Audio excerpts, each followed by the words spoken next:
এখন সৌদিতেও পাওয়া যাচ্ছে পদ্মার রূপালী ইলিশ।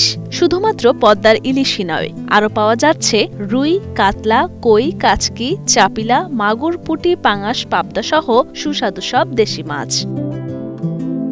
সৌদি প্রবাসী কক্সবাজারের মোহাম্মদ ইউসুফ আলী দোবাসীর উদ্যোগেই মরুর দেশে মিলছে বাংলাদেশ সহ বিভিন্ন দেশের খাদ্যপণ্য। অন্য দেশ থেকে আমদানি করে তা কোল্ড স্টোরে রেখে বাজারজাত করেন এই প্রবাসী বাংলাদেশি।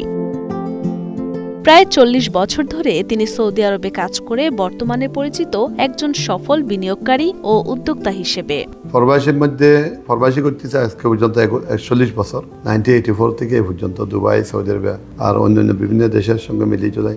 ব্যবসা আমরা আগে আছি মানে ড্রাই ফ্রুট সঙ্গে মিলাই, পালসেস অ্যান্ড স্পাইসেস। পরবর্তী আমরা মাসের মধ্যে ঢুকে গেলাম 1996-এর মধ্যে, তাই এক্সপোর্ট দিতাম। এক্সপোর্ট সৌদি আরবের মধ্যে, এখান থেকে সৌদি আরব দিতে দিতে মানে 2000 সালে আমরা সৌদি আরবের মধ্যে আবার নিজের বেস করলাম। তার থেকে নিয়ে পর্যন্ত আলহামদুলিল্লাহ আমরা অনেক কিছু আগায় চলে আসি। সৌদি আরবের জেদ্দা শহর থেকে প্রায় ৩৫ কিলোমিটার দূরে বাহারা এলাকায় অবস্থিত মোহাম্মদ ইউসুফ আলী দোবাসীর আল আবের কোল্ড স্টোর।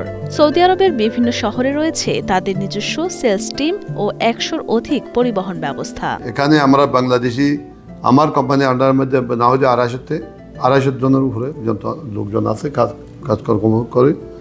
তা এখানে আলহামদুলিল্লাহ আমরা একটা তো trading and cold storage plus আমার একটা ফ্যাক্টরি, বিশাল ফ্যাক্টরি, যেটার মধ্যে বিশাল একটা ইনভেস্টমেন্ট হবে। তার মধ্যে আমার দরকার হবে অন্তপক্ষে না হলেও ৫০০ জন উপরে মানুষের দরকার হবে এই ফ্যাক্টরিটা। আলাবের কোল্ড স্টোর ছাড়াও ইউসুফ আলী প্রতিষ্ঠিত করেছেন Asian road general trading UAE, friend food export company Pakistan, Yusuf Al Karim global Indonesia, Asian Pearl trading L Bahrain, Asian Pearl processing company ASA, Asian Pearl Myanmar company Myanmar সহ বেশ কয়েকটি company. এসব কোম্পানিতে কাজ করা বেশিরভাগ কর্মী বাংলাদেশি।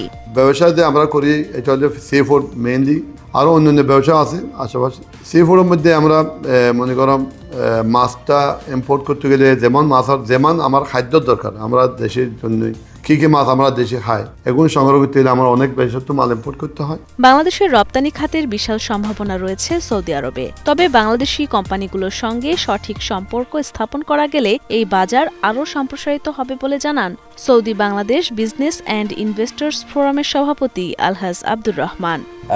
بإذن الله تعالى يعني في تعاون من وزارة الصناعة وإن شاء الله الصندوق الصناعي। বাংলাদেশি ব্যবসায়ীদের বাংলাদেশ সরকার সব ধরনের সহযোগিতা করবে এমন আশাবাদ ব্যক্ত করেন সৌদিতে নিযুক্ত সাবেক বাংলাদেশি কর্মকর্তারা। আগামী দিনে এই সমস্ত ইনভেস্টরদেরকে সমস্ত সুযোগ সুবিধা দিয়ে CIP হিসেবে যাতে করে বাংলাদেশে ঘোষণা করা হয়, আমরা বাংলাদেশ সরকারের কাছে উদারতা আহ্বান জানাচ্ছি। আমরা চাইবো কি বাংলাদেশি যদি আমরা সঙ্গে ডাইরেক্ট যোগাযোগ করে, যদি এভাবে যোগাযোগ করলে আমরা এখানে যেটা ফ্যাসিলিটি আছে অফার করি অনেক কিছু আইটেম, ওরা পাশাপাশি তারাও একটা খুব সুন্দর একটা সুযোগ সুবিধা পাবে বলে আমরা আশা করি। বাংলাদেশে যদি এখন আমরা একটা ফ্রি জোন ব্যবস্থা করতে পারি, তাহলে এখানে প্রতি মাসে ওনারা ১২০ মিলিয়ন মার্কিন ডলার শুধু সৌদি আরবেই তারা রপ্তানি করতে পারবেন বাংলাদেশ থেকে।